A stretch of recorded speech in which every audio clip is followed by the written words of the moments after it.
Vamos lá. Vamos lá.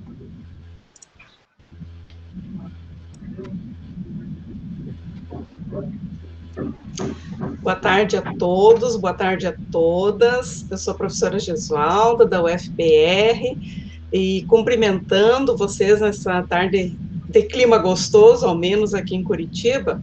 Agradeço estarem conosco em mais essa promoção do evento Entre Falas, ciclo de encontros em análise do discurso, que é uma promoção do grupo de estudos e pesquisas do texto e do discurso da UFPR, grupo esse que congrega estudantes da UFPR e da Unicentro, pesquisadores também, e mais recentemente de outras instituições, e que são grupos articulados ao grupo de pesquisa Teorias do Texto e do Discurso, entrelaçamentos teóricos e analíticos, registrado na plataforma do CNPq, coordenado pela professora Maria Cleci Venturini e por mim.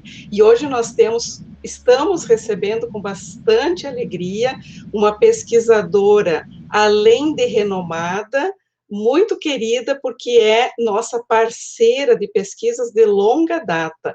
É a professora Verli Petri da Silveira, de Santa Maria, da UFSM, que Maria Cleci e eu conhecemos já há bastante tempo. Eu tive o privilégio de fazer parte da minha formação na URGS com a professora Verli, e que hoje é, como eu disse, nossa parceira de pesquisas, nossa amiga, e vem aqui trazer um pouco dos seus conhecimentos para o nosso coletivo de estudos.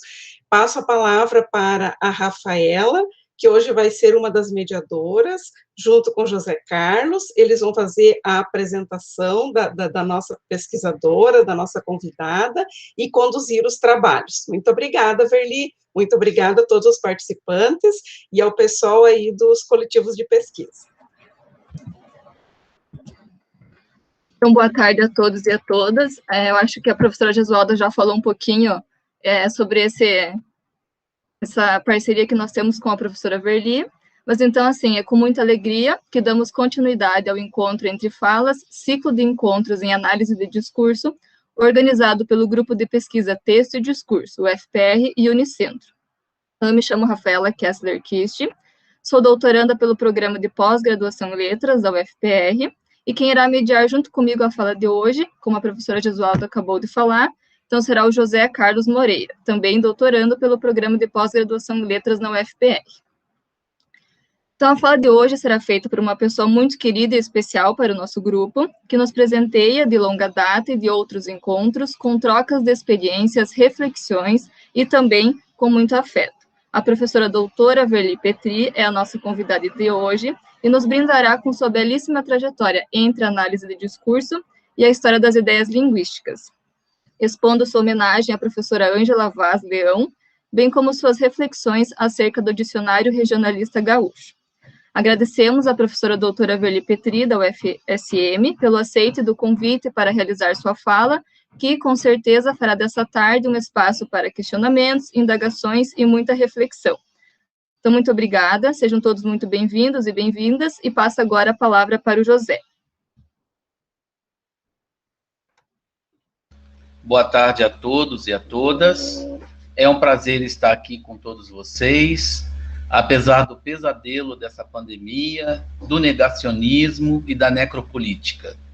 O importante é que estejamos todos atentos e unidos, e segundo a fala do ator Bem-vindo Sequeira, ninguém larga a mão de ninguém. Então, como a Rafaela comentou, eu me chamo José Carlos Moreira, sou doutorando do Programa de Pós-Graduação em Letras da UFPR. Eu e a Rafa iremos mediar essa fala da professora Verli. Agora passo a apresentação mais formal da nossa querida professora Verli Petri, da Universidade Federal de Santa Maria. Vou avisando que o currículo dela é bem extenso. Ela é graduada em Letras Francês e respectiva Literatura pela Universidade Federal de Santa Maria, do Rio Grande do Sul. É mestre em Letras pela Universidade Federal, a mesma, Santa Maria. É doutora em Letras pela Universidade Federal do Rio Grande do Sul e pós-doutorado pela Unicamp. Atualmente é professora da Universidade Federal de Santa Maria. Na área de letras, ela trabalha com teorias do texto e do discurso, atuando principalmente nos seguintes temas: análise de discurso, ensino de língua estrangeira, língua portuguesa, língua de fronteira, discurso literário, constituição do sujeito, narrativas urbanas, instrumentos linguísticos, história das palavras e história das ideias linguísticas. Ela é coordenadora do Laboratório Corpus, PPGL, Fontes e Estudos da Linguagem, coordenadora do projeto de pesquisa A Surpreendente História das Palavras que Fazem do Discurso Político o que ele é no início do século XXI, no Brasil, e coordenadora do grupo de estudos Palinde, Palavra, Língua, Discurso, do qual eu faço parte. Participa também da organização do Seminário Interinstitucional Primavera de Pesquisa do Sul, Língua, Discurso e Resistência, juntamente com as professoras Maria Cleci, da Unicentro, Gesualda Razia, da UFPR. É autora de inúmeras publicações acadêmicas na análise do discurso e na história das ideias linguísticas. Agora passo a palavra à nossa carismática professora Verli Petri. Seja bem-vinda, professora.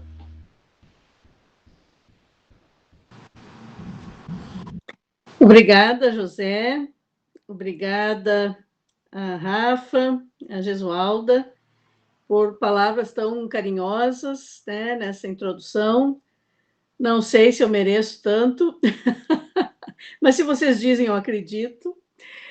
Eu estou muito feliz com o convite, né? Para mim é sempre uma alegria estar nesse grupo, que para mim é um grupo muito próximo, né? Com quem eu sempre converso sobre as nossas pesquisas comuns, com quem eu sempre aprendo muito também, né?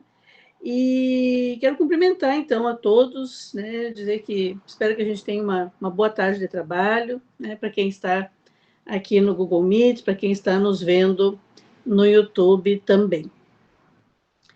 Eu preparei para hoje uma apresentação a partir de 2 textos, né, que eu disponibilizei para o grupo fazer a leitura. Um texto mais antigo, entre aspas, né, de quando eu estava ainda teorizando um pouco mais sobre o meu modo, né, de compreender a história das ideias linguísticas, e um texto mais recente, que já é resultado, então, do projeto de pesquisa, né, da Bolsa de Produtividade do CNPq. Um projeto que eu estou finalizando agora, nesse início de ano, e começando um novo. Mas eu preparei também uns slides, não vamos nos ater somente a eles, mas eles poderão, né, guiar um pouco a reflexão. Pensei em falar um pouco sobre esse trabalho com História das Ideias e depois abrir para essa conversa, né, que eu entendo que é esse evento que vocês estão propondo, né, e que quinzenalmente tem se reunido para que haja, de fato, discussão e não uma palestra, enfim. Então, peço para a Mirielle, que eu acho que é quem vai começar a passar os slides para a gente.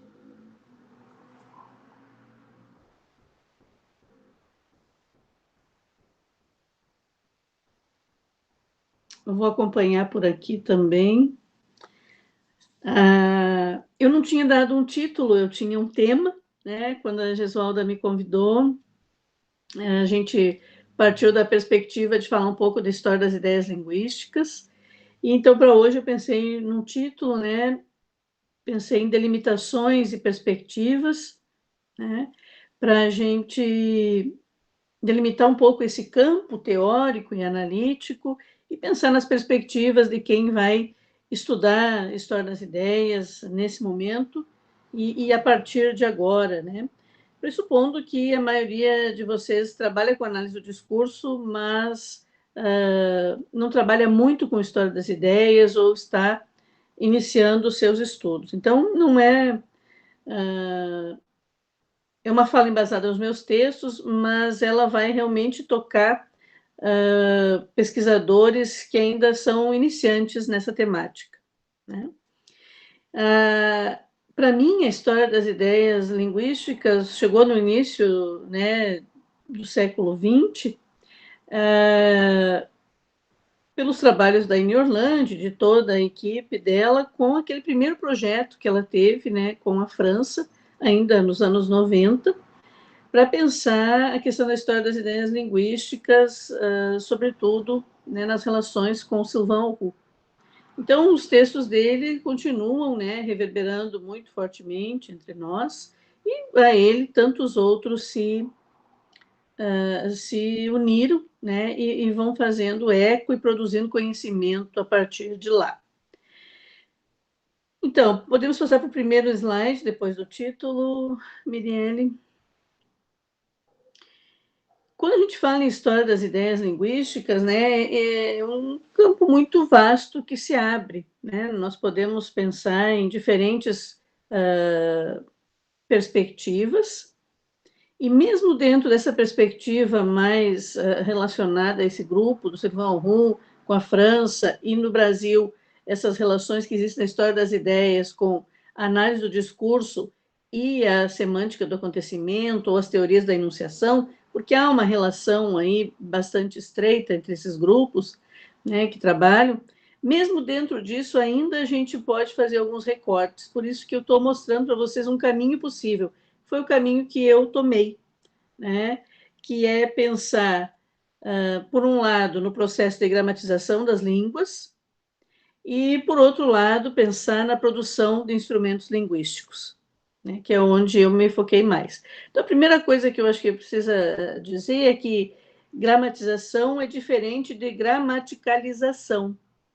Então, gramatização não está ligada somente a uma questão de gramática, e sim de como que nós vamos, então, sustentar a perenidade de uma língua, né?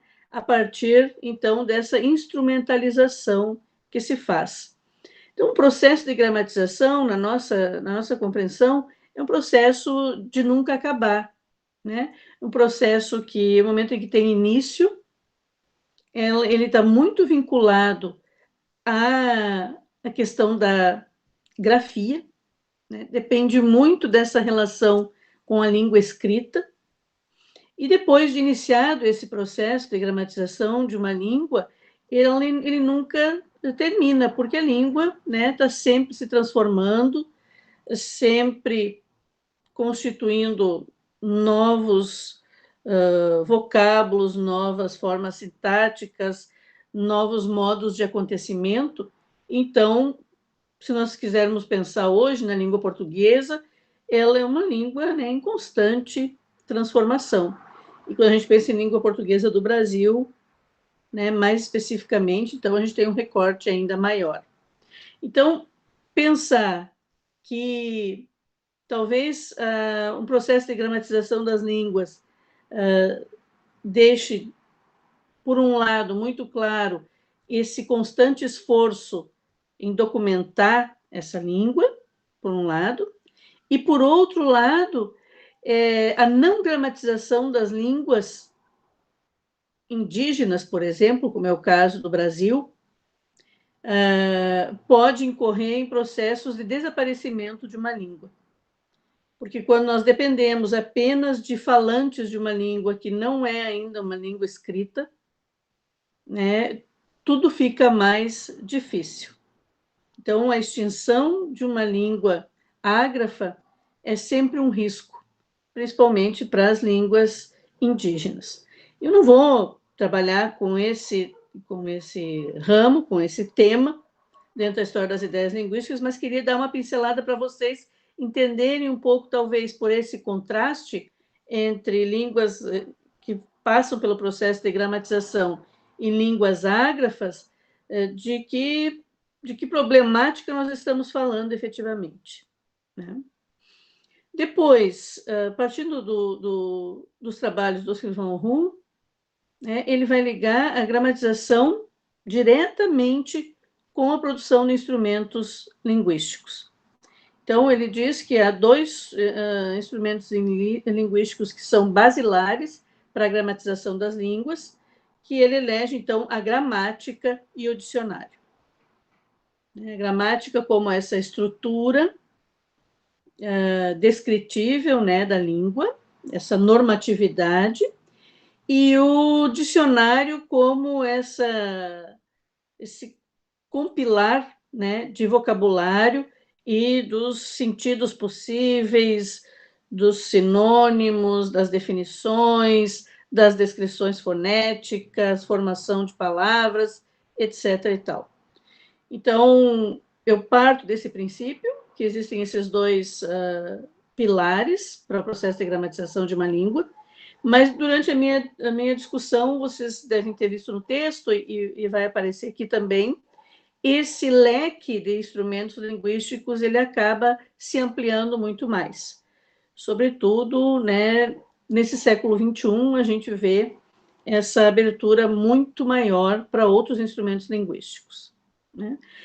E aí, com base nesses dois elementos aos quais eu estou mais focada, né, eu poderia fazer outros recortes para falar hoje, e um deles a gente até pode combinar um outro dia para falar, que seria como é que a gente trata, né, o arquivo em História das Ideias Linguísticas, porque aí seria um tema bem específico aqui dentro, né, falar de produção de instrumentos linguísticos e falar da observação desses processos é tratar também de arquivo, de constituição de arquivo e de mobilização, né, de noções teóricas para as nossas análises.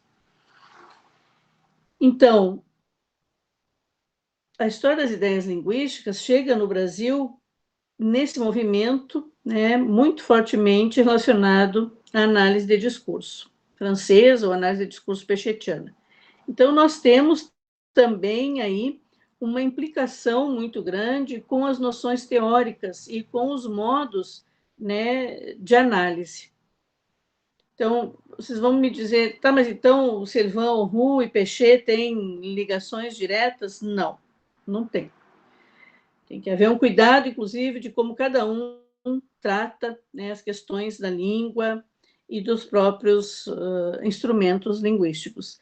Mas nós, no Brasil, trabalhamos com essa mobilização de noções que servem para a gente de dispositivo metodológico da análise do discurso, funcionando nas suas relações com a história das ideias linguísticas. Tem um texto muito interessante sobre isso, né, do José Horta Nunes, publicado na revista Letras, da UFSM, que também é referência em um dos meus artigos, que eu mandei para vocês, em que ele mostra essas relações, né, mais estreitamente entre a história das ideias linguísticas, tal como ela chega no Brasil, e a relação com a análise do discurso, para quem quiser saber um pouquinho mais sobre. Você pode passar o próximo slide, por favor, Liliane? Só pegar uma aguinha aqui. Então, tem muitas coisas que a gente aprende, né, com o Roux.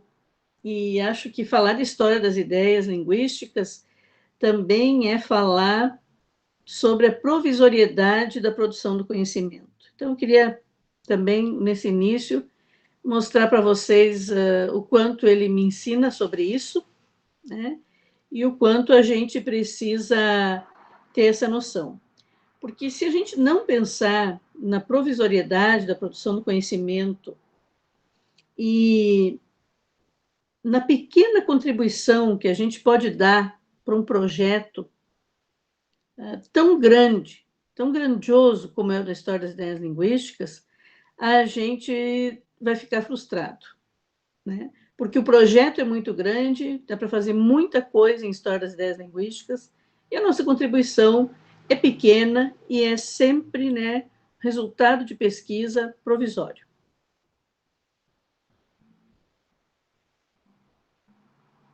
Então, para mim, ser pesquisador em História das Ideias Linguísticas implica em compreender que os colegas cientistas constroem representações teóricas suscetíveis de serem corroboradas ou invalidadas por dados empíricos. Algumas são melhores do que outras, todas são necessariamente parciais. Então, a gente tem que pensar sempre isso, né? Que a História das Ideias Linguísticas precisa ter um recorte muito bem afinado do que a gente vai tratar, o que a gente vai fazer. Geralmente a gente pega um ponto pequeno, porque ele irradia muitas coisas. Trabalhar com história é sempre isso, nenhum ponto é sozinho, ele é sempre ligado a tantos outros pontos, e tudo que a gente trata é realmente uma parte daquilo, ou uma interpretação possível, ou um recorte possível. E esse movimento que a gente faz enquanto pesquisadores, né, de levar os nossos trabalhos, ainda que com resultados parciais, para publicação, para apresentação em eventos científicos da área, é justamente isso, expor as nossas questões para que elas possam ser corroboradas ou invalidadas ou questionadas, e para que fique de fato as melhores, né, e que as outras possam ser, né, sempre ainda retrabalhadas. E pensar que é sempre um alcance parcial que a nossa pesquisa pode dar. Nós não temos, né, não podemos ter nenhum desejo assim pela completude ou pela totalidade. Então, aí nesse ponto, você já vê a ligação entre, né, o que a gente vê na teoria pechetiana e nessa perspectiva da história das ideias, né? Essa incompletude, né? E essa impossibilidade de ter a questão, né, do saber como uma totalidade, né? Então, a nossa abrangência é sempre muito pequena. Tem uma colega que me dizia uma vez, nós nos ocupamos de ninharias. Isso fez tanto sentido para mim, eu acho que sim, que a gente se ocupa de coisas muito pequenininhas, né? E esse é o nosso trabalho. Em História das Ideias, então, vai se construindo, né? Eu trabalho bastante com questões do Sul, mas não só do Sul, mas tentando também dar visibilidade, né? Então, por isso que esse primeiro texto que eu enviei para vocês, o mais antigo, trata de um dicionário de regionalismos do Sul, para a gente dar visibilidade também para isso que é pequeno em relação ao que o Brasil representa, né, como um todo. Podemos seguir, Mirielle? Então, é com o Ru que a gente aprende, né, que não é tão simples identificar um sujeito que dá origem a um dado saber. Há sempre um contínuo. Isso aqui, para mim, foi fundamental até para eu entender a linguística. E depois pensar na análise do discurso e na história das ideias. Nós temos muito ainda dentro da universidade, principalmente nos cursos de graduação, aquele movimento que mostra Saussure como precursor, né, o fundador da linguística. E, às vezes, por um recorte, por falta de tempo, etc. e tal, pode parecer para um estudante menos avisado que não houve nada antes de Saussure, que Saussure é o precursor, é o fundador da linguística, né? E o Ru vem nos desconstruir um pouco isso, né? Ele vem dizer, quando se funda uma teoria, quando um campo do saber se forma, ele é mais uma peça de um contínuo, né, que já vinha sendo realizado, e por isso a história é fundamental, que a gente conheça a história das ideias linguísticas para compreender o que está sendo feito na atualidade.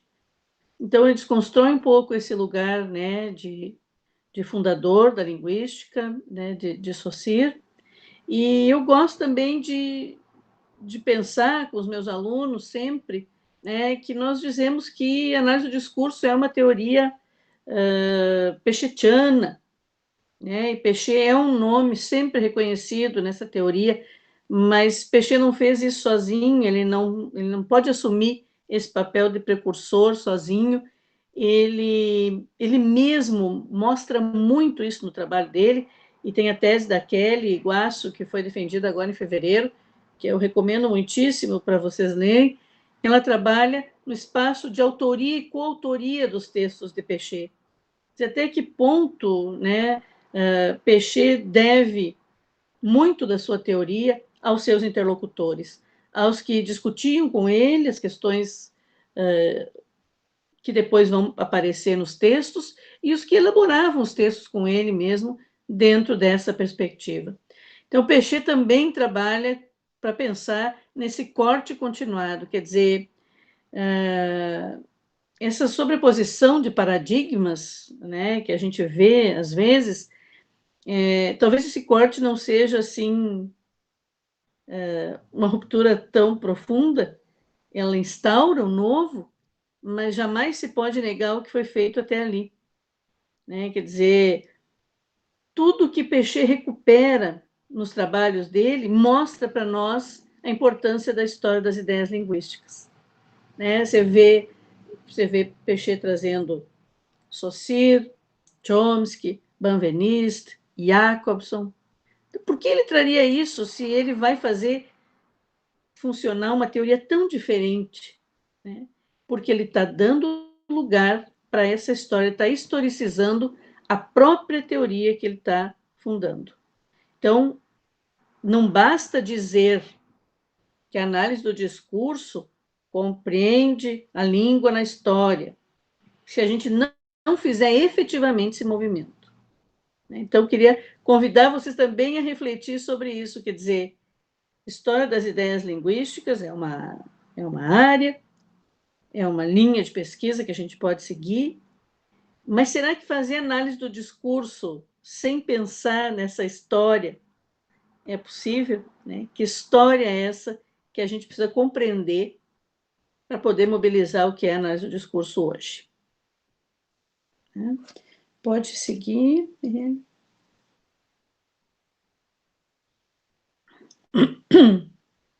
Depois vai entrar um pouquinho mais, então, nesse lugar da história das ideias linguísticas, reforçando, né, para vocês que, quando se fala em tecnologia, se pensa muito em informática, né, em técnicas laboratoriais, e é o Roux que vem nos trazer, né, uma reflexão muito importante sobre a revolução tecnológica da linguagem. E aí ele vai dizer que essa primeira revolução se dá efetivamente com a invenção da escrita.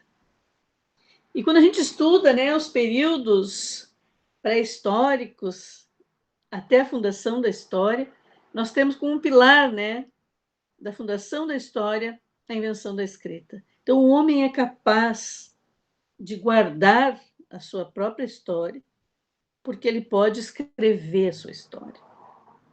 Então, muda completamente a relação do homem com a linguagem, a invenção da escrita. Né? Então, eu tenho como consequência a possibilidade da gramatização das línguas, mas eu tenho que pensar que a invenção da escrita muda completamente, revoluciona a relação do homem com a linguagem. E eu não posso perder de vista que a língua não é instrumento, não é ferramenta. Né? Eu sei que tem um texto do Benveniste que eu já vi em algumas interpretações equivocadas sobre ele, que ele está fazendo uma crítica, né, que é a... Vai me fugir agora o nome do capítulo dos problemas de linguística geral 1. Da subjetividade da linguagem, é o capítulo. E ele começa discutindo essa questão, né, da língua como instrumento.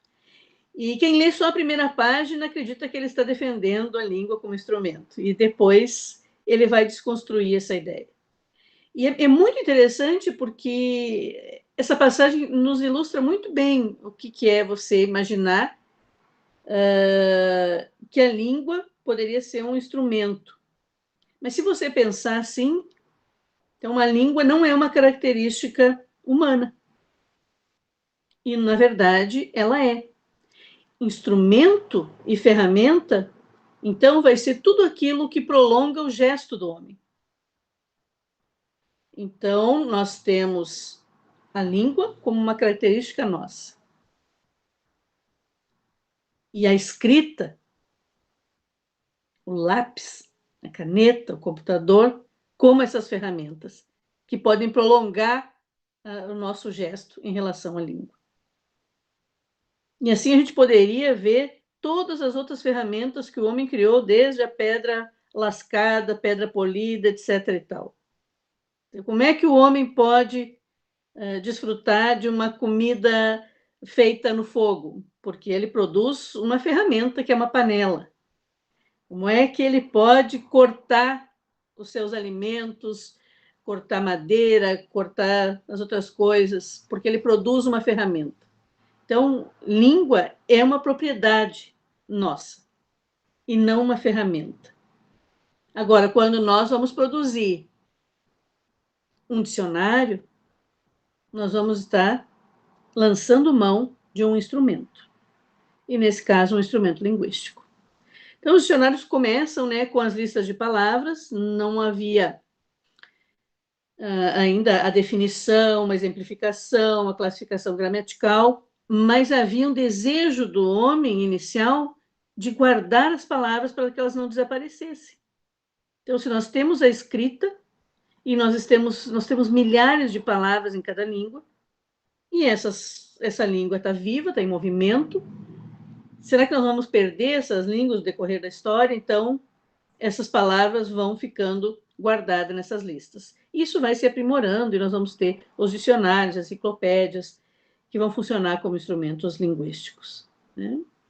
E o mesmo acontece na relação com a gramática, né? Como estipular que se possa ensinar e aprender uma língua de um modo sistemático, se nós não tivermos esses instrumentos. Foi possível fazer isso? Sim, foi possível, é possível, mas não com a sistematicidade que nós vamos ter depois no processo de escolarização. Então, eles nos dão muitas possibilidades para o processo de escolarização. Então, eu diria que nós temos os dicionários, as gramáticas, as enciclopédias, nós vamos ter também depois as antologias, que funcionaram muito bem como instrumento linguístico também, no sentido de reunir ali os textos do bom falar, e o bem falar e o bem escrever, né? Então, quando se ensinava a língua, se ensinava a partir dos textos clássicos, dos melhores textos da literatura de uma língua, né? Então, funcionava ali também como instrumento linguístico. Hoje, nós podemos pensar também nos livros didáticos, nós podemos pensar também nos materiais autênticos que nós transformamos, né, de sites de instituições na internet para trabalhar a língua estrangeira com os nossos alunos. Nós podemos pensar no papel dos museus, quando eles têm, sobretudo, um fundo educativo, né? O Museu da Língua Portuguesa, que trazia, quando havia, um espaço muito interessante, né, pedagógico. Nós temos o Museu do Holocausto de Curitiba, que tem um espaço muito pedagógico também, não só para ensinar as coisas, que não é pouca coisa, né? Mas eu digo assim, vai trabalhar com a questão do Holocausto, mas pode trabalhar questões de história, de geografia, de língua, de literatura, e funcionando, então, como instrumentos, né? Não é à toa que se visite tanto esse tipo de museu com turmas da escola. Então, essa sistematização, ela depende de uma instrumentalização, né? E aí é que entra a questão dos instrumentos linguísticos. Você pode passar, Miriam, por favor.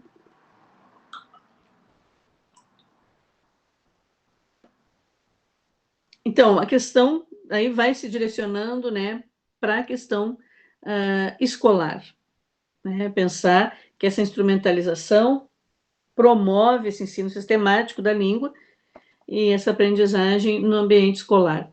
E aí eu gosto muito de refletir sobre essa língua na escola e essa língua da escola, né? Até que ponto ela se aproxima ou se distancia da língua coloquial, do dia a dia, do cotidiano.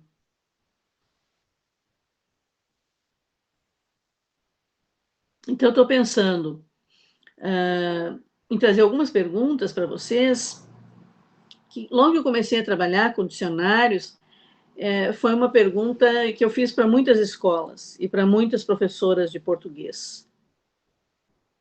Qual é a sua concepção de língua enquanto professora de língua portuguesa na escola?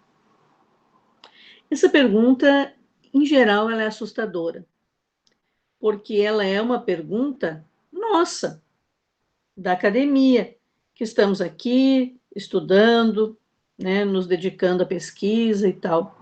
Mas aquele professor que tem 40, 60 horas frente a aluno, que tem 18 turmas para corrigir redação, e etc. e tal, qual é o momento em que ele para pensar, mas que concepção de língua é essa que eu estou ensinando? Que concepção de língua é essa que o livro didático que eu uso traz? Que gramática é essa que eu utilizo em sala de aula? Porque é muito diferente de alguém... Em sala de aula pouco se utiliza gramática atualmente, mas eu quero dizer que o professor que estuda, que tira suas dúvidas, que vai buscar coisas na gramática, de que gramática ele está falando? De uma gramática normativa, como a do Rocha Lima, ou de uma gramática como a do Bechara? Então, a concepção de língua de um e de outro, ao produzir uma gramática, é diferente. E isso repercute diretamente na relação que os sujeitos têm com a língua. E, além dessa questão, né, de qual é a minha concepção de língua,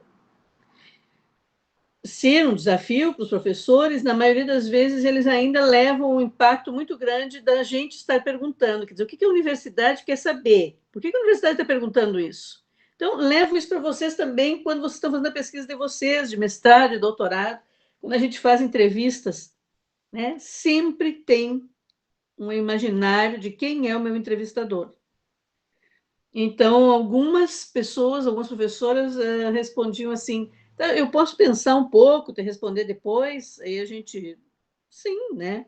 Passava o e-mail e ela respondia. Aí ela buscava uma concepção de língua, por exemplo, de Saussure, e mandava para a gente. Quer dizer, quando eu fiz faculdade, a gente falou sobre concepção de língua lá em Saussure. Então, deve ser isso que a professora Verli quer saber. E, na verdade, eu queria uma coisa prática, né? E a pessoa queria me dar uma resposta que fosse efetiva, assim, nesse tom universitário. Então, um cuidado também com essa relação quando a gente faz entrevistas. Eu acho bastante complicado e sempre tem que levar isso como uma limitação da pesquisa. Que imaginário que se forma do entrevistado para o entrevistador. O que ele quer que eu diga? Quem é ele para que ele me fale assim? Quem sou eu para que ele responda assim? Né? Depois, uma outra pergunta que eu faço é quais as relações entre línguas que perpassam a constituição dos sujeitos na escola e fora dela.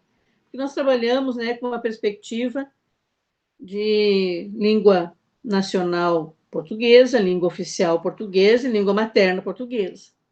Mas o Brasil é muito mais do que isso. O Brasil tem muitas línguas em circulação. Né? Apesar de tanto negacionismo, para usar a palavra do José antes, que vem historicamente nos constituindo. Né? Desde a proibição das falas dos estrangeiros, né?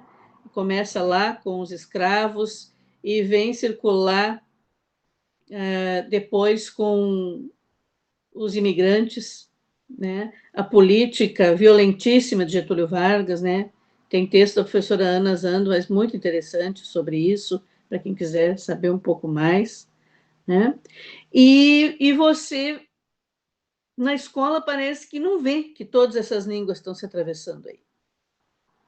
Então, quando eu penso em dicionários, eu penso nesse dicionário de língua integral, que dá esse imaginário de totalidade e, né, da língua estar toda ali, mas eu penso também em todos os outros dicionários, né, de regionalismos, os bilíngues, etc., que possam circular, né, e fazer parte dessa aula de língua. E, por último, né, que políticas de língua fazem de nós os falantes que somos hoje no Brasil, né? Porque há um imaginário também, fora do Brasil, de que o Brasil tem uma só língua. Porque as políticas linguísticas né, nos impulsionaram sempre para isso.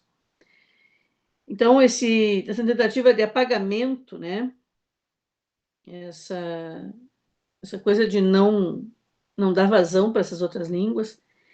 E, num segundo momento, que também considero uma violência, assim, essa imposição da língua inglesa em detrimento de todas as outras. Então, quer dizer, quem trabalha com história das ideias também trabalha com isso, com o que os fatos históricos têm funcionado para que a gente seja quem a gente é hoje, né, enquanto falantes de uma língua como é a língua portuguesa do Brasil. Né? Pode passar, Mirelle. E aí eu trago um trechinho lá do meu artigo, e que dentro tem uma citação da professora Betânia Mariani, refletindo sobre esse ideal de língua, né, dessa língua una, nacional, né?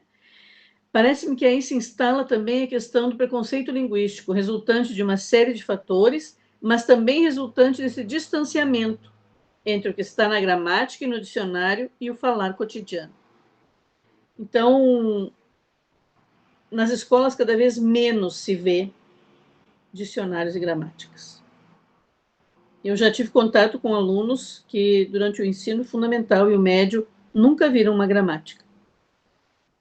Escolas que não têm uma gramática. Com o apagamento, né, do lugar das bibliotecas, que agora nós só temos bibliotecas nas escolas brasileiras que têm bibliotecários. Se não há bibliotecário, não há biblioteca, há salas de leitura. Então, essas salas de leitura podem ser abertas ou não, podem ter livros ou não. Os alunos podem ter acesso ou não. Então, nós temos uma problemática em relação a dicionários e gramáticas que eu acho muito séria, né? De que há bibliotecas que não, escolas que não têm biblioteca, escolas que não têm gramáticas nem dicionários. Então, como é que você vai dar um imaginário de língua quando você tem um ideal de língua guardado numa gramática e num dicionário que o aluno nunca tem acesso?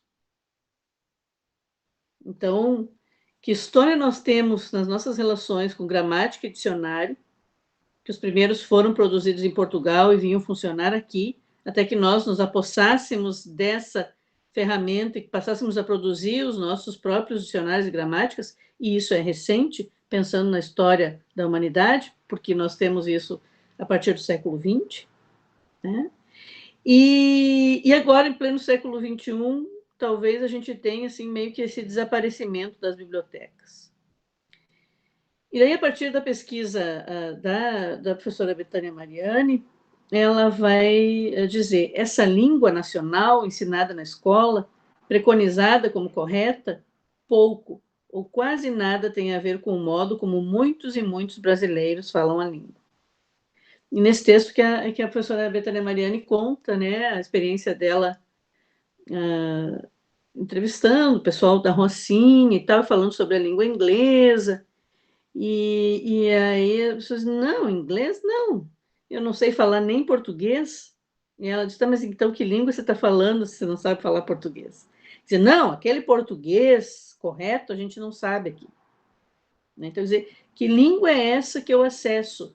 Que é a minha língua, mas não é a língua que deveria ser. Né? Então, o meu trabalho tem sido também, fazendo história das ideias, tentando desconstruir um pouco esse imaginário de que a língua que está sendo falada no cotidiano não é a mesma língua do dicionário. É a mesma língua do dicionário, e o dicionário não dá conta dessa língua que está em funcionamento. Então, eu trabalho, na verdade, o inverso. Em vez de pensar que no dicionário nós temos o tesouro da língua e que tudo que é bom e importante está guardado lá, eu penso em quanta coisa boa e importante da língua que ainda não está no dicionário, que não coube ainda lá, não está lá. E que é um movimento histórico também que vai fazer com que isso passe a funcionar lá mais cedo ou mais tarde, ou não, né? Pode passar, Miriane? Para me deter um pouquinho mais, né, fechar um pouco mais essa reflexão em relação aos instrumentos linguísticos, então, eu penso sempre muito junto, né, sobre dicionários, gramáticas. Nós trabalhamos muito tempo com os dicionários produzidos em Portugal. E aí os dicionários de Portugal, primeiro eram feitos para portugueses de Portugal, depois começaram a ser feitos para Portugal e Brasil, e assim para outros países de língua portuguesa, e aparecia, então, como brasileirismos. Então, aquela palavra diferente de Portugal, ou tivesse uma concepção diferente, passava a ser marcada como brasileirismo. E nós nunca mais perdemos essa desinência, né? Nós mesmos fazemos dicionários portugueses, de língua portuguesa, no Brasil, e ainda colocamos brasileirismos como uma indicação. Para dizer isso, só funciona no Brasil, né? É diferente de Portugal. Então, o nosso processo ainda histórico em relação a Portugal é muito forte, é muito visível nesse processo de dicionarização. Principalmente, né, nesses dicionários que eu chamo de dicionários integrais ou dicionários, né, de língua portuguesa que dariam conta dessa totalidade, né? Quando se trata de outros dicionários, isso se movimenta um pouco, né? Nós temos visto assim uma explosão de dicionários por aí, né? E só no Rio Grande do Sul nós temos muitos, né, dicionários de toda a ordem, e isso não aparece. Às vezes até pode aparecer algum regionalismo. Eu sempre penso em baiano. Quando aparece baiano num dicionário gaúcho, é alguém que vem da Bahia, né, o sujeito da Bahia, mas é sobretudo aquele que não sabe andar bem a cavalo. Então, é um adjetivo para aquele sujeito que não sabe montar muito bem a cavalo.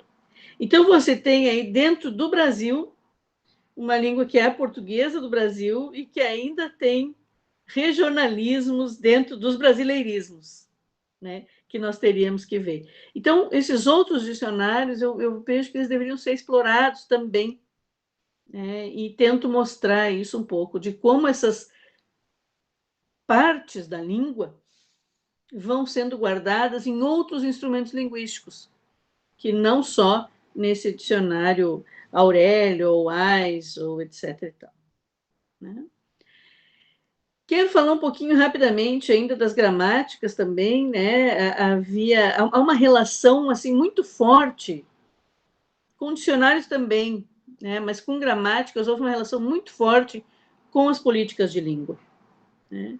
Então, as gramáticas tinham uma amplitude muito grande na primeira metade do século XX, nos modos de classificação, nos modos de explicação de cada ponto, e até nos modos de nomear os aspectos gramaticais. Então, se cria, né, uma comissão, nomeada pelo governo federal, para trabalhar nessa norma gramatical brasileira, que é a famosa NGB, que vai ser lançada em 1958.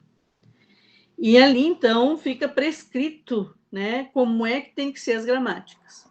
E nós temos vários nomes importantes, né, que trabalharam, que fizeram uma história da língua portuguesa no Brasil, trabalhando na NGB.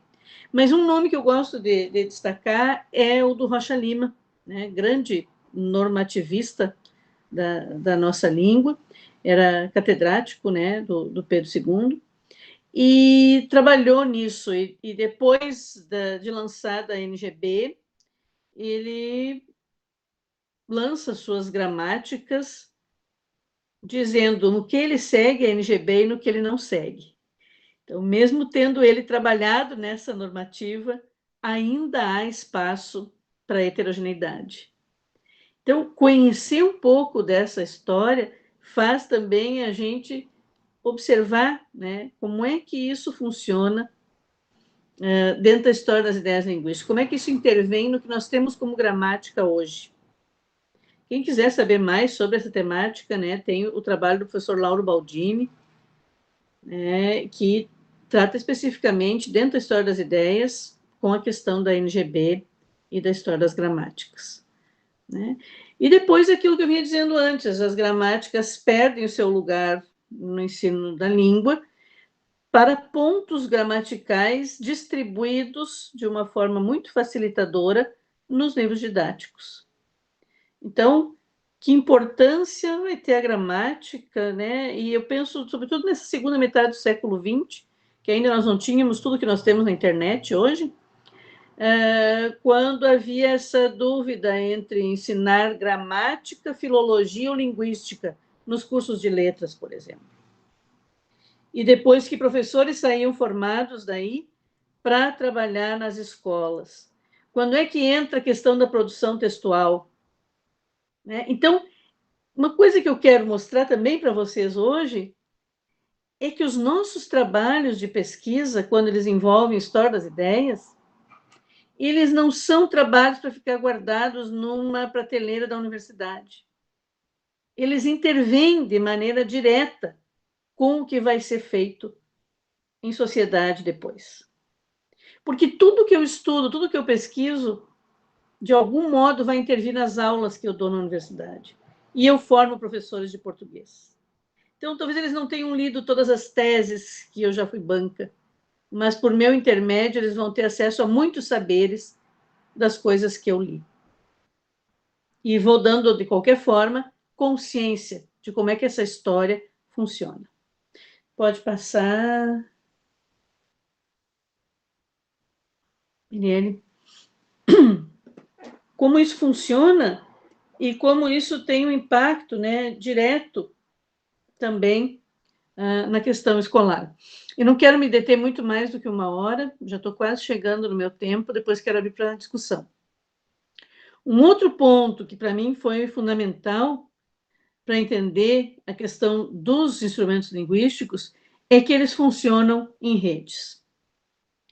Eles dependem de uma historicidade para existir.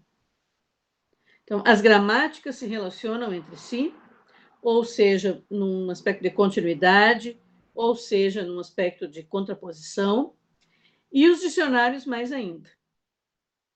Então, através do dicionário, é possível compreender, né, a partir da Orlandi, um pouco como a linguagem funciona em nós e como são praticadas as políticas da língua.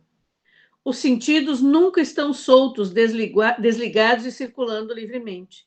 Eles se produzem em certas condições, eles têm relação com a memória discursiva e relacionam-se com outros. Então, existe uma memória discursiva do que é fazer um dicionário. Então, se vocês pegarem um determinado verbete e perseguirem em 100 anos para trás desse verbete, que é uma coisa que eu faço, vocês vão encontrar muitas repetições. E vocês vão encontrar muitas inovações. Então, esse movimento entre manutenção e alteração de sentidos é constante no interior dessas redes dicionarísticas. Eu gosto muito de começar com o Bluetooth, porque o Bluetooth está disponível, né, online, e depois você vem vindo, né, olhando os outros dicionários. E tem dicionários atualmente que ainda remetem aos primeiros dicionários. Né? Isso dá um tom de autoridade, isso dá um tom de manutenção de uma história. E vocês vão perguntar, e qual é a tua posição em relação a isso? Eu acho que os dicionários têm que trazer essa história. Não podem apagar essa história, de jeito nenhum, porque ela constitui o que os dicionários podem e devem dizer hoje. Né? Então, não dá para apagar. O que era possível dizer, por exemplo, no período de ditadura, para que o dicionário fosse publicado ou não fosse publicado? Intervém diretamente você pegar um Aurélio, que foi produzido no período de ditadura, e ver outros dicionários que foram produzidos depois ou antes. É muito interessante você ver isso. Né? Inclusive porque exemplo de ditadura, na palavra ditadura, vai ser a União Soviética ou a China. Nós não estávamos numa ditadura. Ou se nós estávamos, não era possível nomeá-la dessa forma. Então, a história, o momento sociohistórico que está vivendo, interfere diretamente nesses dicionários. tal como eles podem ou não definir as coisas. Pode continuar, Mirelle. E depois eu queria mostrar para vocês a infinidade de formas que nós podemos encontrar dos dicionários e os cuidados que nós temos que ter também quando consultar dicionários para nossas pesquisas. Então, o que nós tínhamos até 30, 40 anos atrás eram dicionários impressos. Depois, há um movimento em digitalizar esses dicionários para que funcionem na forma da informática. Então, eram as mesmas concepções, o mesmo modo de apresentação digitalizado. Só depois que nós vamos ter os dicionários, então, eletrônicos, como é o Wise ou o Aurélio hoje, que você compra o dicionário impresso e compra também em CD. E aí ele não é online, ele é num CD que você baixa no seu computador. Depois você tem os dicionários online. Aí você tem uma série de dicionários, uns melhores, confiáveis, outros nem tanto. E vocês têm ainda os dicionários online colaborativos, que são aqueles em que as pessoas podem entrar, que é um dicionário, um Wikdicionário, como a Wikipédia. Você pode entrar e colocar sentidos. Esses geralmente trazem muitas palavras que não estão dicionarizadas e que talvez nunca fossem constar num dicionário impresso e que ali passam a comparecer. E é muito interessante olhar, porque você vai se deparar com preconceitos linguísticos, você vai se deparar com espaços para o movimento de ódio, você vai se deparar com os xingamentos possíveis, que não estariam em outro dicionário, e que ali, de certa forma, não tem um filtro, né? E depois nós vamos ter, como uma coisa mais recente, os sites de busca que se transformam em dicionário, como é o caso do Google. Qualquer palavra que vocês lançarem no dicionário, no Google hoje, e colocar do lado significado, sentido, definição, ele vai abrir imediatamente o dicionário do Google. E eu tenho lido e escrito um pouco sobre isso também, que é o dicionário que talvez vá mais levado pelo vento político e ideológico do momento, que sucumba melhor à ideologia dominante do que qualquer outro. É esse. Se tiver qualquer discussão em torno do que ele trouxe, de um banco de dados que está disponível na internet, ele logo altera a definição e vai para um lugar de estabilidade. Ele é o que menos suporta a contradição. Enfim, vocês, quando forem pesquisar, cuidem dos lugares onde vocês vão olhar, para tentar trazer um respaldo. Por exemplo, um dicionário que eu gosto muito de olhar é o Caldas Aulete. É um dicionário com mais de 100 anos de tradição dicionarística, há um cuidado da editora com ele está todo disponível online e é um dicionário confiável. O Priberan já foi um dicionário produzido especialmente para internet, então ele já tem essa linguagem mais de internet. Então depende do que vocês estão procurando, o que vocês querem, o que vocês podem alcançar. Mas só é possível ter esses dicionários que nós temos hoje porque há uma história dicionarística que sustenta tudo isso, e que pode recuperar elementos de lá e que pode também propor essas inovações que vocês estão vendo. Pode seguir.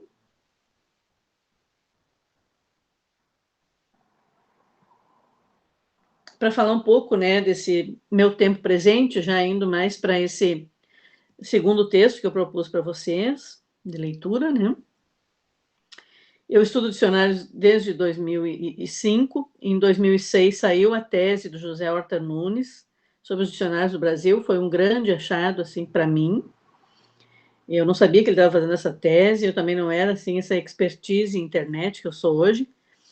Então a gente tinha aquela internet de escada ainda. Orkut estava chegando. A gente não sabia muito como fazer isso. E aí saiu o livro dele, que já tinha sido produzido nos anos 90, e que foi para mim fundamental. Foi a partir dele que eu conheci o Oru, a Mazière, e muita coisa do que eu sei até hoje sobre dicionário eu aprendi com o José Horta Nunes. E depois as obras do Orhu, até separei algumas aqui para dizer alguns títulos para vocês, né, que eu acho fundamental para quem quiser estudar a história das ideias, né? A Revolução Tecnológica da Gramatização, a Filosofia da Linguagem, do Orhu, a questão da origem das línguas, que é seguido da Historicidade das Ciências, que é um livro que foi traduzido assim no Brasil, né? Os dois juntos, e a Matematização da Linguística e a Natureza da Linguagem.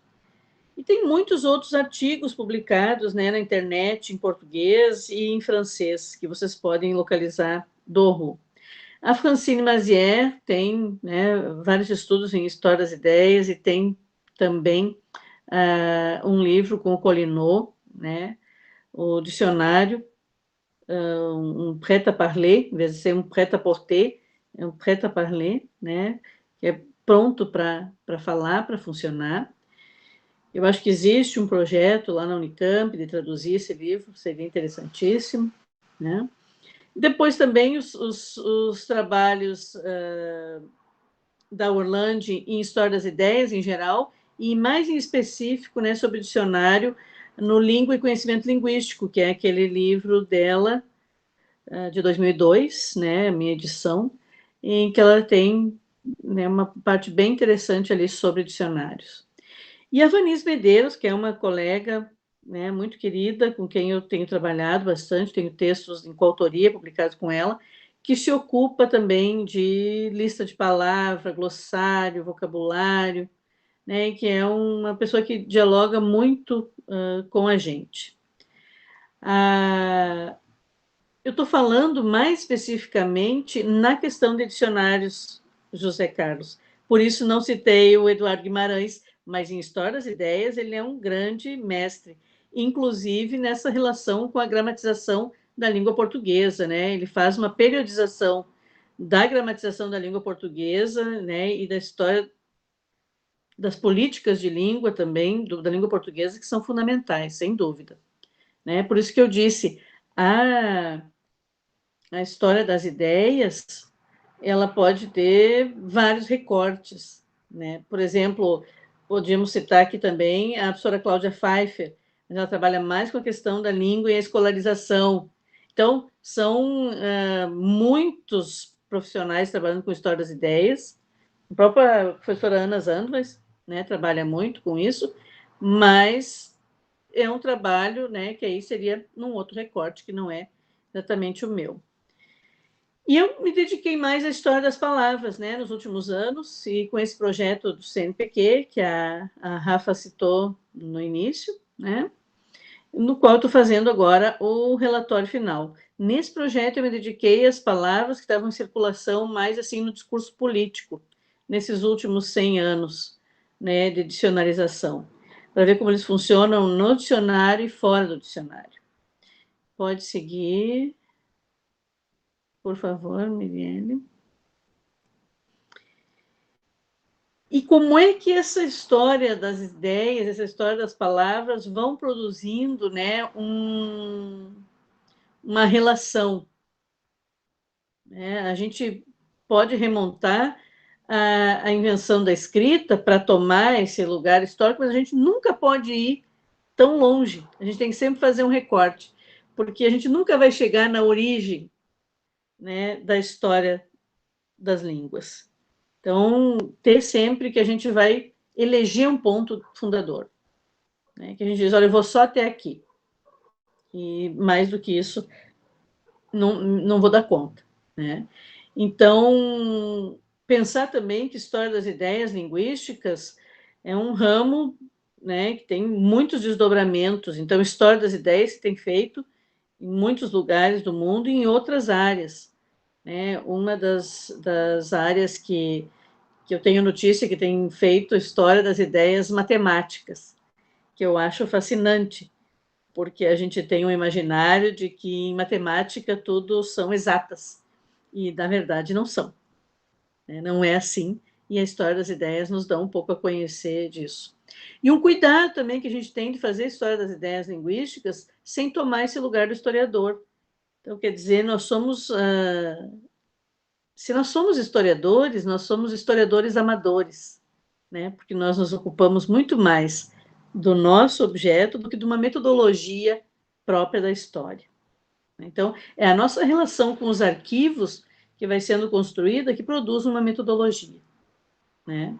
Então, fazer esse caminho da história das ideias para a história das palavras também foi um caminho que foi se delineando através do tempo, porque ele não era pronto, não estava dado para mim.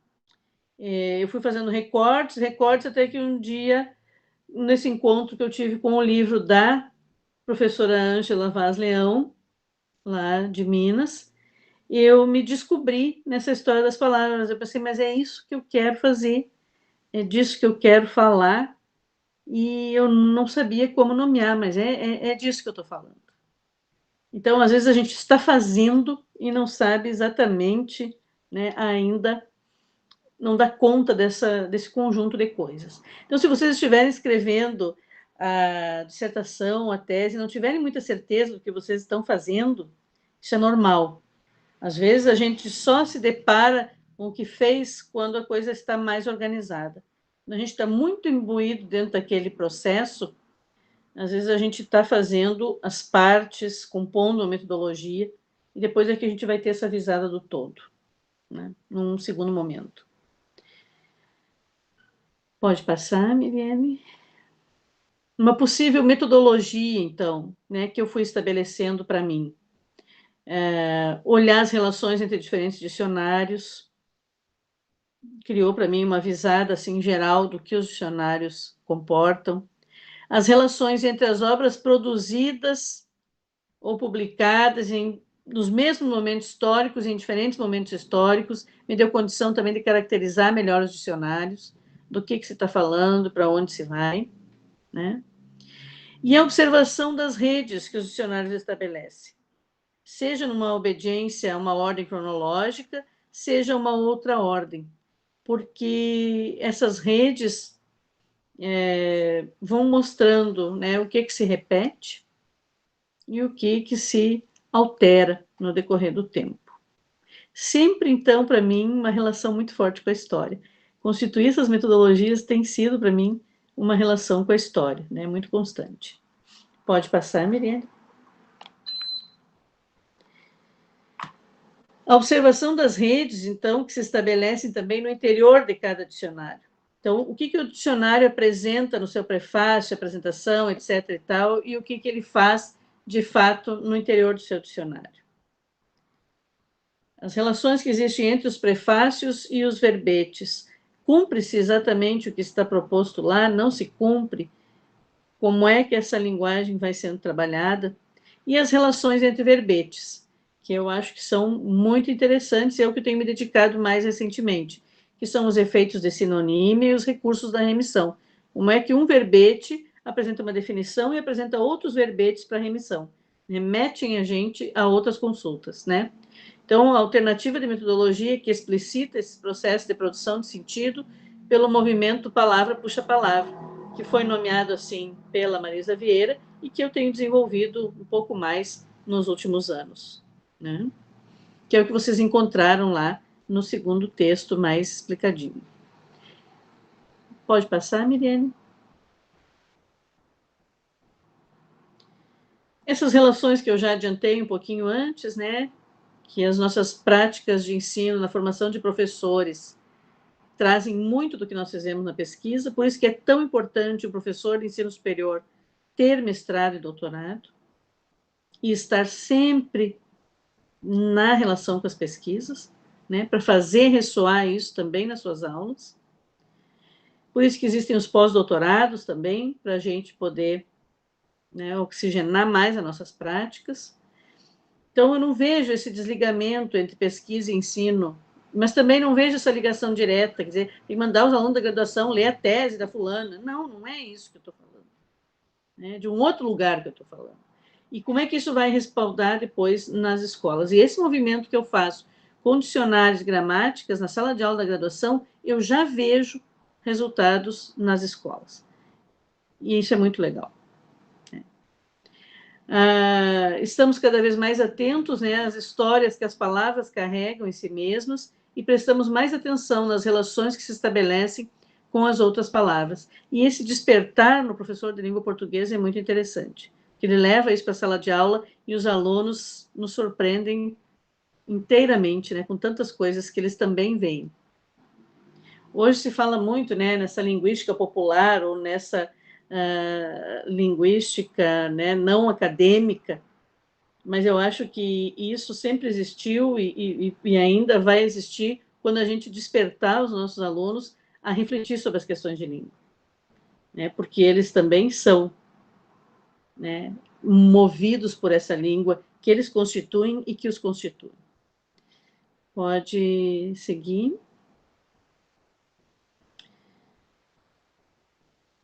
Todo esse processo, né, que eu vinha falando sobre como as concepções vão funcionando e sendo textualizadas no ensino. Já falei disso, pode seguir. E, para finalizar, trago uma citação do Oru, que finaliza um dos meus textos e que eu gosto muito, e que deixaria, assim, para a nossa reflexão sobre o nosso fazer como pesquisadores, né, no final da minha fala.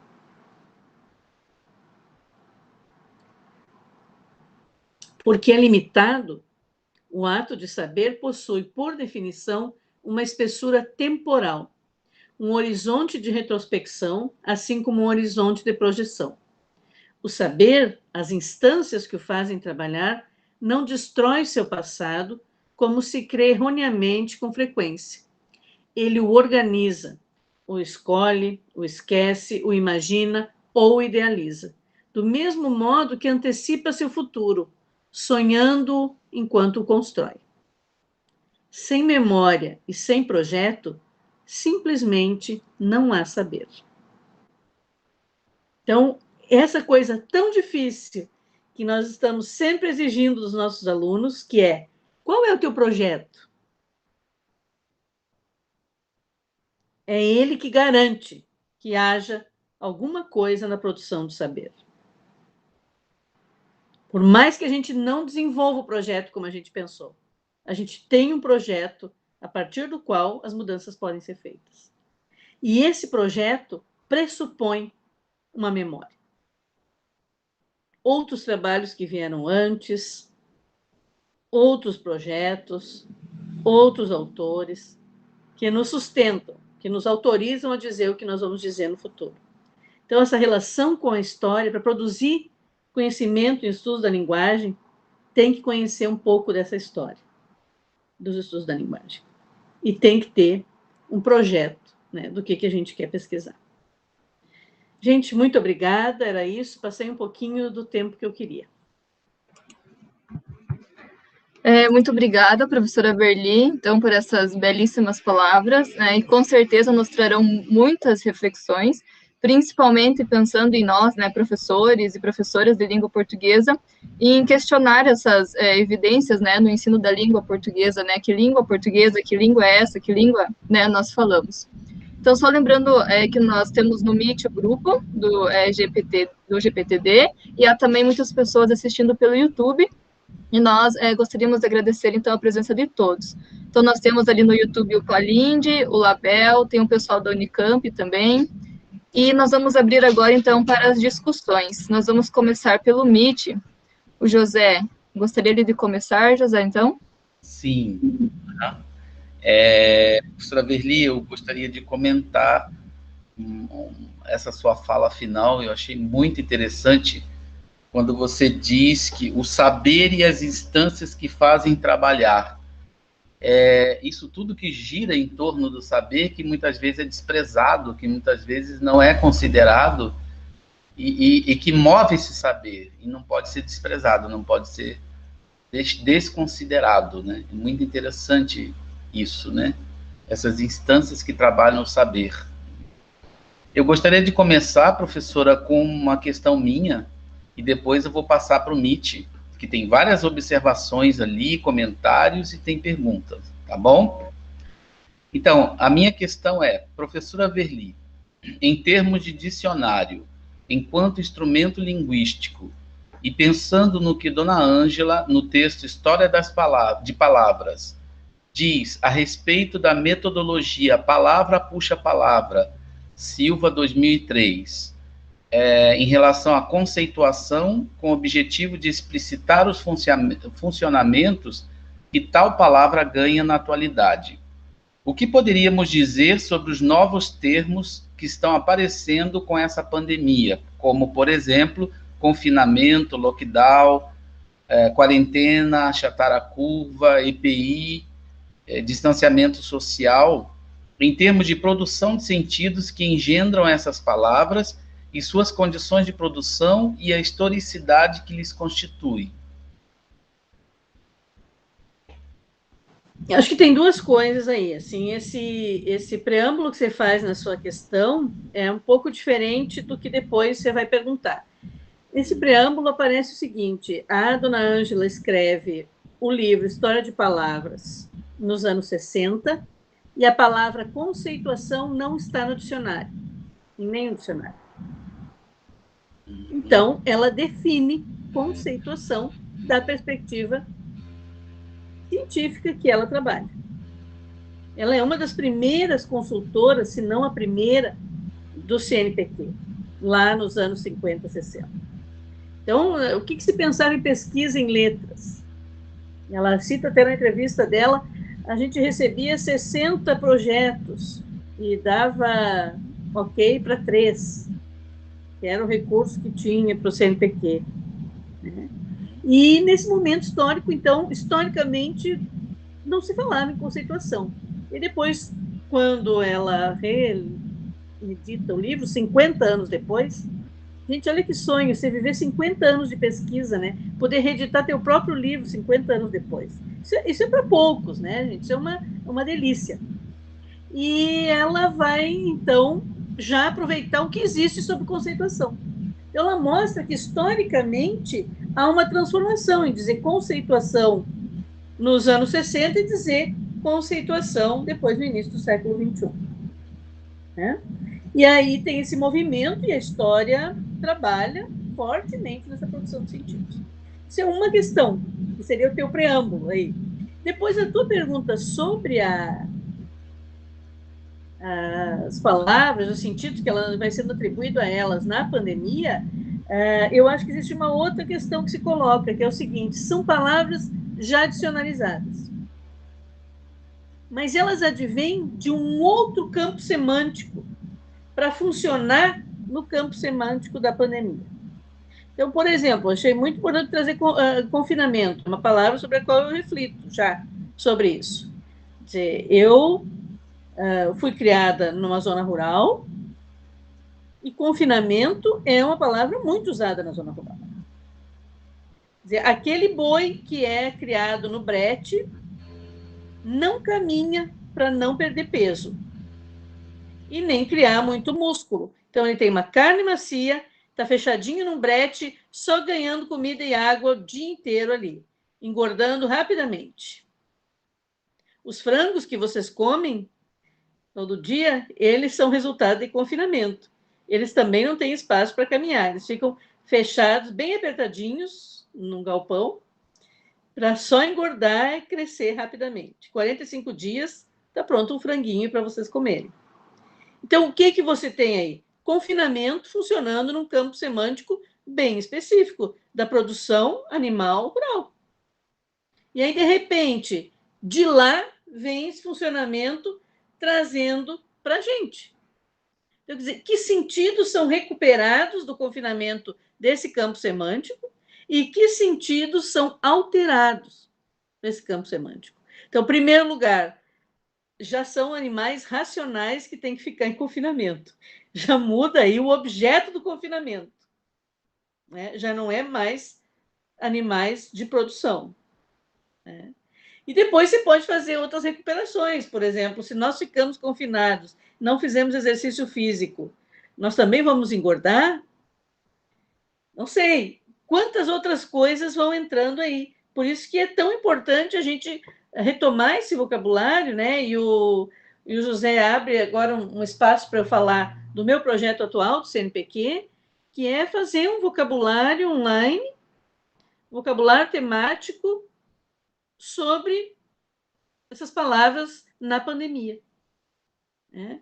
E fazendo um discurso assim bem coloquial, bem popular, para que as pessoas possam atribuir sentidos, possam entrar lá, refletir sobre, né, e ver que funcionamento essas palavras têm nesse momento sócio-histórico. Isso também é fazer um pouco a história do tempo presente. Quer dizer, daqui a algum tempo, como é que isso vai funcionar? Quando eu comecei a fazer esse projeto, por exemplo, eu procurei pandemia para a gripe espanhola. E a época da gripe espanhola, ninguém chamava de pandemia. Porque era um outro momento sócio-histórico. Não tinha a velocidade que tem agora. Bom, em janeiro do ano passado, a gente sabia que o mundo estava em pandemia. E aqui só chegou em 17 de março. Porque as comunicações nesse tempo histórico são diferentes daquelas de 1918. Quando era tão demorado para um navio atravessar o oceano e chegar notícias, quanto demorado era para chegar uma doença. Quanto havia até uma descrença de que a doença chegaria. Pela demora nos transportes e pela demora nas comunicações. Então, dizer pandemia em 1918 não é a mesma coisa que dizer pandemia em 2020. Então, a palavra é a mesma, ela está adicionalizada, mas os sentidos são outros. Então, é um estudo assim, muito interessante que a gente poderia fazer sobre essas palavras que tu trouxe e tantas outras, né, que vão aparecendo.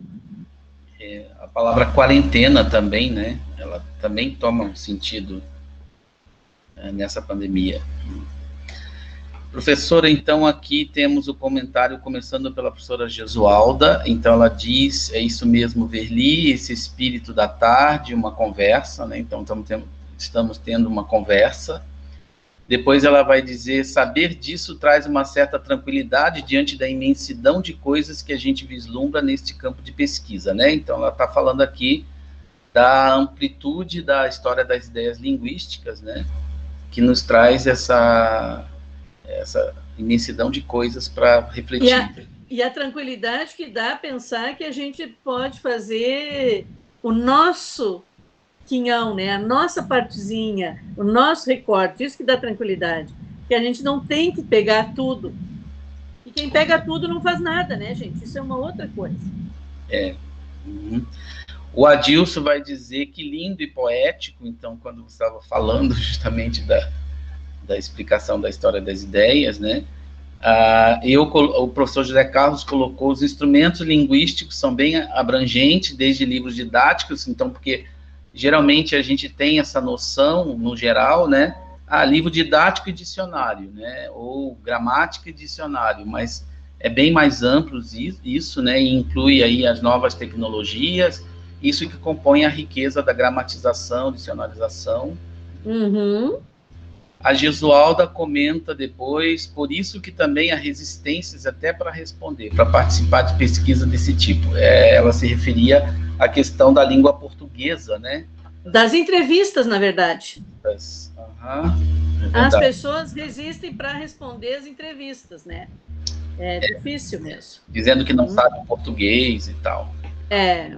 A Alicia disse, então, no sentido da a história das ideias linguísticas, uma Constituição Federal em particular e outras leis em geral, são instrumentos linguísticos? É uma pergunta.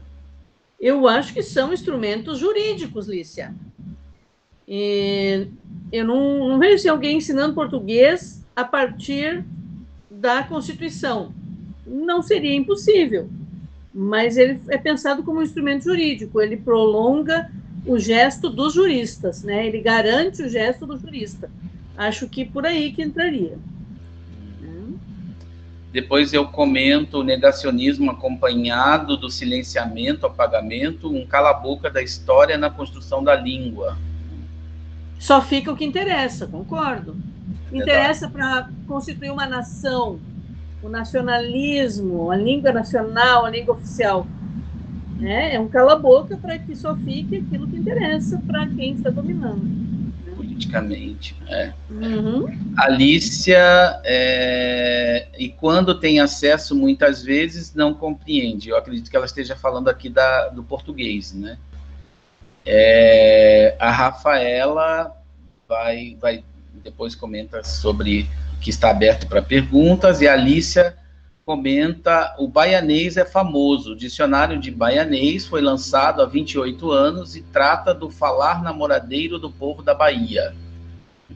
Ai, gente, tem muita coisa legal. Eu tenho do amazonês, eu tenho do carioquês, eu tenho do nordestinês. Tem muita coisa boa, assim, de dicionário regionalista. Eu adoro. Tem do José, curanês.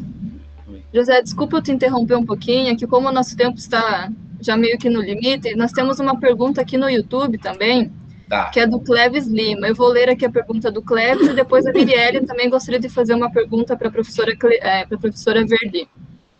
Então, o Cleves Lima diz assim: Prof. Verli, que papel teria hoje a Academia Brasileira de Letras no campo da história das ideias linguísticas? Desculpa, repete, Rafa. Que papel teria hoje a Academia Brasileira de Letras no campo da história das ideias linguísticas? Olha, Cleves, eu não tenho uma posição muito formada, não, sobre a Academia Brasileira de Letras. Eu acho que ela cumpre um papel bem institucional, assim, acho que ela se apressa, por exemplo, em cumprir o acordo ortográfico da língua portuguesa. Eu acho que ela tem um papel bem institucionalizado, assim, não sei. Nesse sentido, eu acho que ela guarda, né, elementos importantes para a história das ideias, mas não tenho muita familiaridade com outras publicações delas, além do dicionário. Então, não sei muito sobre ela. Mas acho que todas as instituições que trabalham e que têm a língua como seu objeto, elas têm contribuições a dar.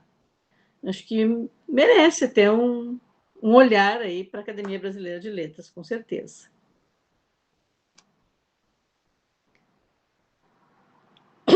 Mais alguma pergunta de lá, será? A Mirielle queria fazer agora. Então, Miri, você vai ligar? Sim, posso fazer já? Sim. Eu gostaria de agradecer pela fala, foi maravilhosa. Eu acho que, na verdade, você não sabe, mas eu já estou conversando com você desde sábado, quando eu peguei os textos para ler. E muitas questões vieram justamente do seu texto, né? Dos seus textos que você disponibilizou para a gente. Então, o primeiro comentário que eu gostaria de fazer é que muito me interessa a pesquisa com dicionários. Eu estou entrando, né, nessa área aos pouquinhos e tem me seduzido muito. E aí um dos pontos que vem justamente da sua fala de hoje, né, que é pensar os dicionários pela relação de rede. Então, esse processo da passagem dos dicionários portugueses, né, escritos em Portugal e que circulavam no Brasil, e depois esse período de passagem para os dicionários escritos escrito no Brasil, e inclusive alguns nomeados, né, brasileirismos, enfim, brasileiro, ele me chama muita atenção porque, como você disse, parece que algumas palavras ficaram, né? Então, alguns verbetes, parece que nesse processo de passagem de um dicionário escrito em um país e que circulava aqui, para depois também ser incorporado nos dicionários aqui produzidos, parece que alguns verbetes ficam. E ficam até hoje, né? Então, assim, eu fiz um percurso de memória, né, de alguns verbetes, considerando os dicionários digitais, e aí olhando lá para trás, né, também nesses dicionários anteriormente portugueses e na sequência já os brasileiros. E aí, por exemplo, eu esbarrei na palavra castanheiras, que é a nomeação de uma comunidade tradicional brasileira, né, que são as mulheres que fazem a extração das castanhas, né, para sobrevivência e tudo mais, são comunidades que vivem disso. E aí muito vem também de uma presença muito feminina, né, que realiza essa atividade. E é muito curioso como nos dicionários, tanto nos digitais hoje, como nos dicionários, né, desse período, nos dicionários impressos, né, do início do século XX, o verbete castanheiras, ele vai definir aquela que assa a castanha e vende na rua. E que não parece ser uma prática muito nossa, né? Então, quando a gente pensa assim, em Portugal e pensa nessa prática de assar castanhas, parece ser uma questão muito tradicional deles, né? E além disso, né, isso me chamou a atenção, já a primeira definição. E posteriormente, a definição da árvore, da qual se extrai a castanha para assar, né? E isso o verbete traz. E é uma árvore que não tem no Brasil, né? Então, como é que a gente... E a castanha que as castanheiras trabalham, né, aqui no Brasil, que elas extraem, não é, essa árvore ela não é mencionada, né, nos verbetes, não é mencionada a própria comunidade, né? Então, e aí, essa árvore, que agora eu não me lembro exatamente o nome, mas a árvore, então, que é dita no verbete, que aparece nos dicionários portugueses, ela se mantém nos nossos dicionários, né, quase como uma migração mesmo do próprio verbete. Mas é muito curioso como a gente lida com essas questões hoje, né, numa diferença de línguas mesmo, e que diz de um outro contexto de uso da própria palavra, né, como a gente a utiliza aqui no Brasil, como ela circula no Brasil, né. Então, esse é uma situação que já me chama muita atenção, né, pensar nessa relação de arquivo mesmo, que os dicionários nos permite, né, pensar, e esses verbetes que a gente esbarra, e aí fica sempre pensando muito neles.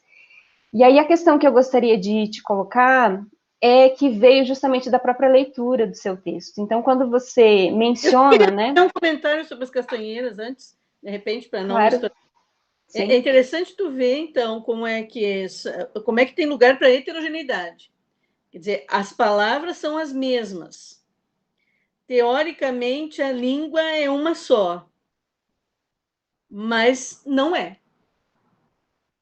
Né? Como é que tem esse espaço aí para heterogeneidade? Que você tem a mesma palavra, a língua é a língua portuguesa, e você não tem os mesmos sentidos. Né? E tem coisas que também não tem como nomear em outras línguas. Agora, você falou em castanheiras, eu me lembrei de castanha do Pará. A minha filha está morando nos Estados Unidos e nós sempre usamos muito castanha de caju, castanha de Pará em casa, e lá ela compra castanha do Brasil, que é a castanha do Pará. E ela me mostrou o rótulo e disse: mãe, o que adiantaria dizer castanha do Pará aqui? Ninguém ia saber o que é, mas castanha do Brasil dá. E aí é a própria castanha do Pará, mas lá é chamada de castanha do Brasil. Então, quer dizer, o que é castanha aqui do Pará é diferente de castanha de caju. E de tantas outras castanhas que nós temos. E aí, com Portugal, também a castanha que nós temos nas castanheiras aqui não é a castanha que é vendida assada na rua. Não é a mesma castanha.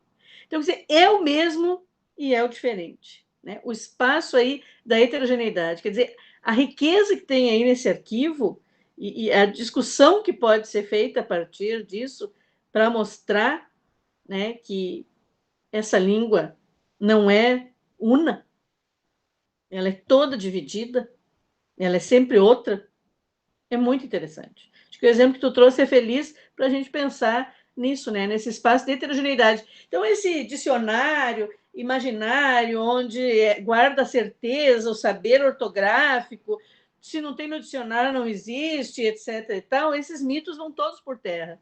Com uma pesquisa simples, não precisa botar muita teoria nisso. Quer dizer, nós podemos movimentar isso em qualquer âmbito da sociedade para refletir sobre língua, né? E dar uma consciência linguística diferenciada para os grupos sociais. Principalmente os grupos sociais menos favorecidos, né? Que podem alcançar uma ascendência através do conhecimento linguístico. Né? Muito bom. Pode seguir. Desculpa te interromper, mas quis comentar porque a tua pergunta agora vem sobre o texto, daí é outra coisa, talvez. Sim, sim. É só para aproveitando, então, o gancho um pouquinho, justamente, né, pensar, então, que não se trata de uma língua, embora elas tenham o mesmo nome, né, língua portuguesa, e aí nós justamente esbarramos nas diferenças. E talvez, e aí acho que também encontra um pouco daquilo que você disse sobre a importância de pesquisas em história história das ideias linguísticas, né? Porque também nos permite, talvez, questionar por que nós não temos verbetes que justamente signifiquem essas comunidades brasileiras e que digam das suas tradições, das suas memórias, da sua cultura, né? Então, a gente percebe que, às vezes, o dicionário acaba produzindo certos apagamentos mesmo, né? Então, nessa relação de transposição... Eu não sei, porque, às vezes, é uma relação regional. Então, tem muita coisa do Rio Grande do Sul que não comparece no dicionário geral. Uhum.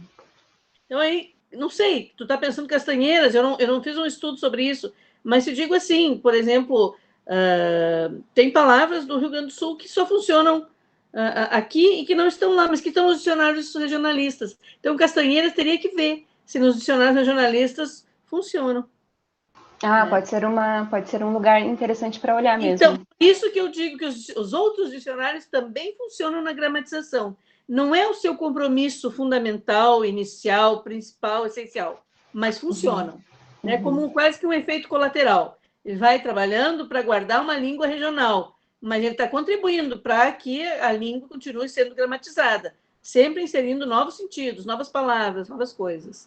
Né? Ou velhas palavras, como Castanheiras, uma palavra antiga, né? Essa tradição é muito antiga. Então, só para não roubar muito tempo, a minha pergunta era como você vê esse espaço de leitura que os dicionários digitais permitem hoje? Porque, diferentemente dos dicionários impressos, por exemplo, nós temos links, né? Em alguns dicionários, como o Priberan, inclusive aparece foto. Né, ele aparece para alguns verbetes, aparece o ícone da fotografia, você clica e abre uma fotografia para ilustrar aquele verbete, né? E aí, inclusive no Priberan, nós temos a palavra em blogs, a palavra no Twitter, né? Ele aparece essas opções para o consulente clicar e ir para outros lugares. E aí eu gostaria de te perguntar como é que você vê essa relação de leitura, que me parece diferente, que o consulente estabelece com o dicionário digital.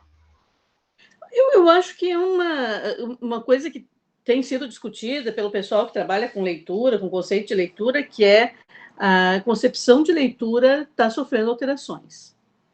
Não, quer dizer, a leitura agora tem um diferencial, esses hiperlinks, né, essa possibilidade de ir para um monte de lugares. Agora, depende muito do que você quer fazer, né? Porque, às vezes, esses hiperlinks te distraem tanto que, quando você vê, você está com 10 abas abertas e já nem se lembra mais qual foi a tua pesquisa inicial. Então, acho que tem um movimento aí que os professores de português vão ter que fazer também, né, para como trabalhar isso com as turmas. Pensar qual é o teu objetivo? É brincar, é jogar, é curtir esse espaço, ou o teu objetivo é uma pesquisa com objetivo delimitado para uma tarefa escolar, etc. e tal. Né? Porque a dispersão é muito grande. Então, eu acho que há um espaço de dispersão, e ele pode ser rico e muito bem aproveitado, mas em alguns momentos, talvez não. E o que eu vejo é esse movimento de remissão, que eu estava falando aqui, e que eu vou ter que trabalhar em algum momento. Eu ainda resisto um pouco aos dicionários online, embora eu ande sempre espionando, resisto um pouco a trabalhar nessa relação com a remissão, porque você tem aí, por exemplo, o Caldas Aulete. Você coloca uma palavra e ele te dá do lado um gráfico, né, um infográfico com as palavras que você pode remeter. E aí, às vezes, não tem nada a ver com a palavra. Quer dizer, tem um espaço de equívoco. Eu vou te dar um exemplo que até apareceu numa reunião nossa do grupo. Máscara. E aí aparece o infográfico, e uma das palavras do infográfico é esconderijo. Mas você está procurando máscara na pandemia. Como é que isso vai remeter para esconderijo? Quer dizer, nessas remissões ainda você tem o espaço da contradição, o espaço do equívoco que isso pode produzir. Então, acho que, assim, nós vamos ter que trabalhar muito com esse conceito de leitura, né? Agora, continuo achando que o que o Peixe trabalhou lá como a divisão social, o trabalho da leitura, continua funcionando. Que leitura é essa? É uma pergunta. Agora, para mim, dizer que todos têm acesso a tudo é uma falácia. Não é porque todas as crianças têm acesso à internet que todas têm acesso aos sentidos das palavras. Porque tem muita diferença entre acessar e produzir sentidos. Eu tenho uma preocupação muito grande aí que uma coisa é informação, outra coisa é produção do conhecimento. Acesso não determina essa construção desse saber sobre. Né? Principalmente por isso que eu te disse, tu abre 10 abas e aí o que você estava fazendo mesmo? E que conhecimento você produziu ali? Então, acho que a divisão do trabalho da leitura, a divisão social do trabalho da leitura está ainda funcionando como já foi um dia. O espaço é o digital, mas quem pode ler ainda é um grupo muito restrito. Ler e atribuir sentidos. Ler e fazer uma crítica. Né? Continua muito ainda restrito. Acho que é isso, assim, para começar essa conversa, que não é tão rápida, né? Nem tão simples. Verli, eu pedi o espaço aqui na continuidade da pergunta da Mirielle, para aproveitar o link que ela jogou aí, e vou tentar ser breve para poder oportunizar que o pessoal do YouTube ainda faça alguma intervenção, tá? Quando eu li o teu texto lá sobre o dicionário regionalista, eu fiquei pensando uma questão aí, que você diz o tempo todo que é um dicionário que se coloca como instrumento de gramatização, ao mesmo tempo que ele está à margem, é diferente dos outros, se coloca de outro modo. Né? Ele tem esse afã de projetar uma língua imaginária, né? E eu fico pensando assim, ao mesmo tempo, é a língua fluida que está ali, né? Porque são aqueles registros que não são não é o consensual, não é vamos dizer assim, o normatizado. Eu gostaria que tu falasse dessa relação entre esse encontro da língua fluida e da língua imaginária, na medida em que ele se coloca como um lugar de estabilização, por se propor como um instrumento, mas, ao mesmo tempo, acolhe a diferença. Eu estou vendo um funcionamento muito legal aí. Olha, eu não sei, eu tenho um pouco sempre de cuidado, assim, até que ponto a língua fluida é a língua escrita. Eu tenho um pouco de restrição aí com isso. Quando ela ganha esse lugar de estabilização aí da língua escrita, né, não sei até que ponto ela ainda é essa língua fluida. Mas, pensando no que tu está trazendo sobre gramatização, eu penso o seguinte, o objetivo desse dicionário, e da maioria dos que eu tenho observado de regionalismos, é guardar e instrumentalizar um leitor da literatura. No Rio Grande do Sul é muito isso. Quem for ler literatura gauchesca não vai entender, porque o dicionário não tem essas palavras. Essa é uma ideia. Outra questão que perpassa é a seguinte: algumas palavras que estão lá estão no dicionário. Gaúcho, guasca, gaudério, comparecem lá e comparecem no dicionário de língua integral. Mas aí gaúcho tem 2 linhas. E no dicionário regionalista tem 15 páginas. Porque eles dão as definições de gaúcho e os exemplos literários, de notícia, de vários lugares que eles podem compor, eles compõem. Então, você tem, parece que ali, um registro que não tem um espaço tão delimitado. Parece que você tem, talvez a fluidez esteja nisso, nesse espaço que nós criamos. Então, se esse é um dicionário regionalismos do Rio Grande do Sul, gaúcho tem 15 páginas, e aí? Não interessa se outra palavra teve 3 linhas, porque esse é o dicionário que nós fizemos. e eles não têm compromisso, né, com a lexicografia, com a lexicologia, eles não têm esse compromisso com classificação gramatical, eles têm compromisso em guardar um vocabulário, né, e em guardar sentidos que circularam historicamente, mitologicamente e literariamente. Então, acho que é um compromisso diferente. O que eu digo, não sei se isso está bem claro lá, porque essas leituras são abertas, né? O que eu penso sempre é o seguinte: eles não são criados com o objetivo da gramatização, mas eles funcionam também para essa gramatização. Quer dizer, como é que nós vamos saber que no sul do Brasil, durante 100 anos, se falou guasca, se não estiver lá no dicionário? Ou se lá estiver só um sentido restrito? Então, acho que de alguma forma está gramatizando, está guardando esse saber.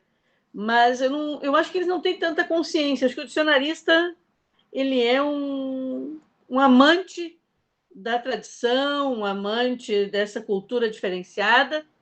Esse dicionário especial que você está falando, desse texto, eles eram 2 irmãos, muito longevos, eles morreram cada um com quase 100 anos, né? E eles eram advogados. E nas horas vagas, eles coletavam esse material e montavam esse dicionário. Levaram anos fazendo esse dicionário, como nas horas vagas. E quando eu me antenei para entrevistá-los, naquele mesmo ano, enquanto eu me organizei, demorei, e um deles faleceu. E aí depois o outro estava velhinho e doente, aí eu não fui. Mas é uma perda, né, muito grande, de saber mais sobre como é que eles pensaram isso, e como é que eles fizeram e tal. Né, fizeram muito de dentro de um gabinete, eles eram advogados. Então, até que ponto isso é língua fluida? Né? É dessas coisas que eu fico me perguntando, porque como tem muito exemplo literário e mitológico, me parece que eles fizeram grandes pesquisas, né?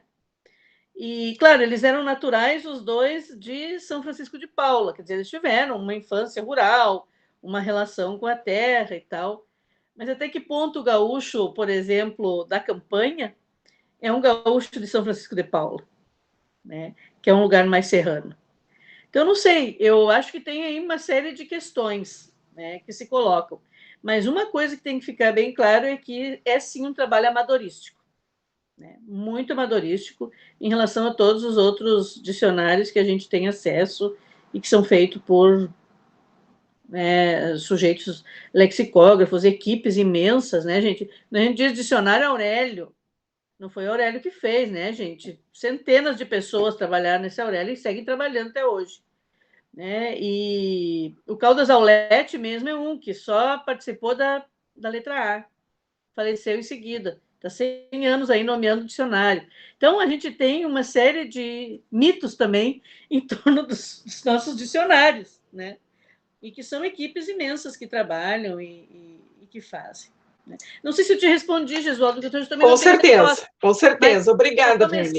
Para começar a nossa conversa, é um pouco por aí que eu vejo, né?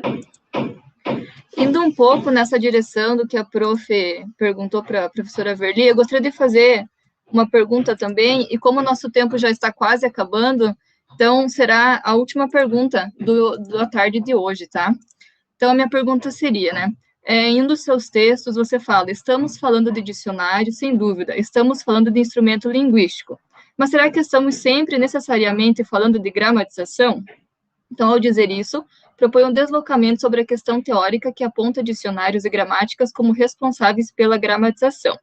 Então, a professora Verli, você poderia falar um pouco mais sobre os dicionários e gramática como os responsáveis pela gramatização, pensando na questão da unidade ideal, né, essa língua imaginária, e da diversidade concreta. E no caso do ensino de língua portuguesa aqui no Brasil, e considerando também as línguas minoritárias ou as manifestações linguísticas culturais regionalistas que você coloca no seu texto também. Isso é um problema, né, que não se resolve também rapidamente, facilmente. Mas o que a gente observa é que houve uma preocupação, num dado momento da nossa história, em gramatizar a língua portuguesa do Brasil, com a produção, então, de gramáticas e dicionários feitos aqui.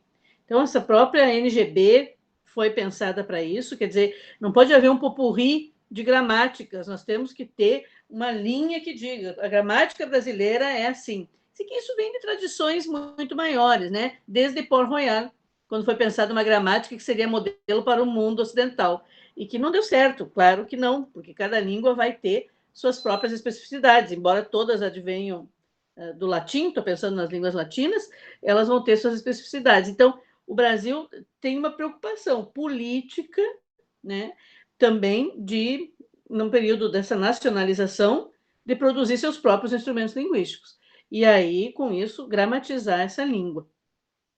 Quando eu penso em línguas minoritárias, eu me preocupo muito com as línguas ágrafas que o Brasil tem. E são muitas, né, as línguas indígenas, que não tem quase nenhuma descrição, ou se tem, é muito pouca coisa, né, e que, com isso, elas correm o risco do desaparecimento.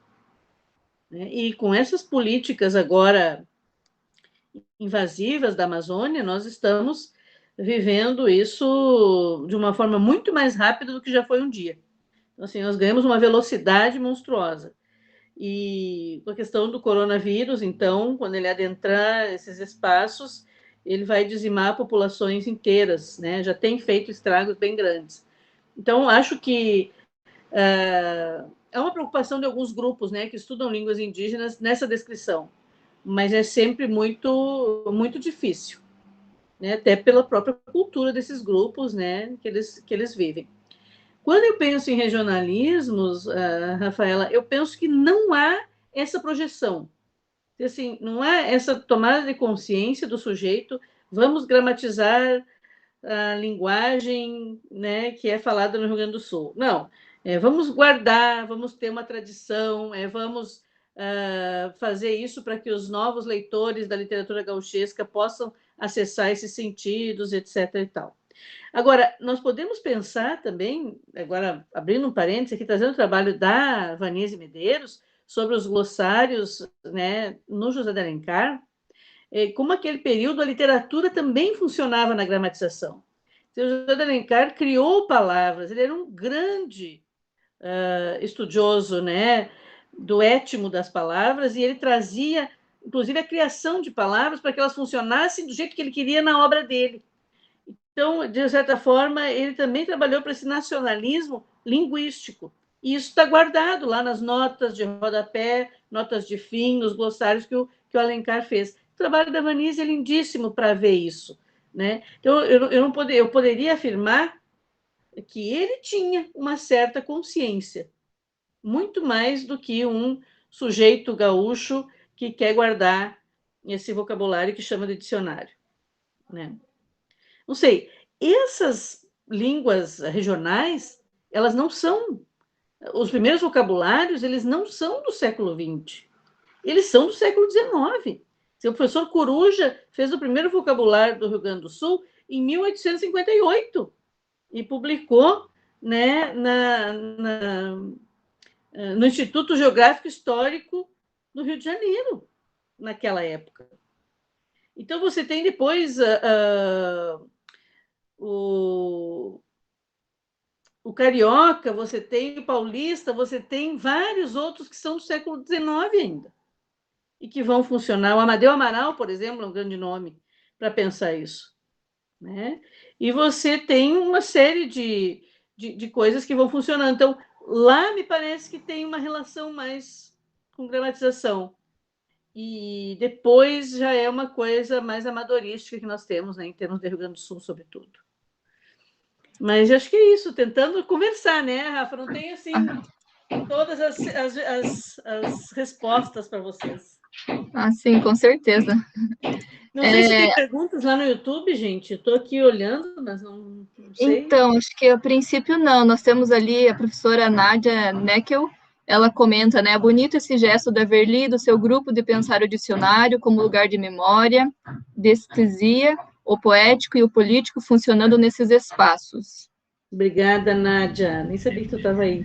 E tem muitas pessoas elogiando a sua fala de hoje, né? Muito bom, maravilhosa, como sempre. Pode. Obrigada. Bom, se não tem perguntas, depois a gente pode olhar isso com calma, né?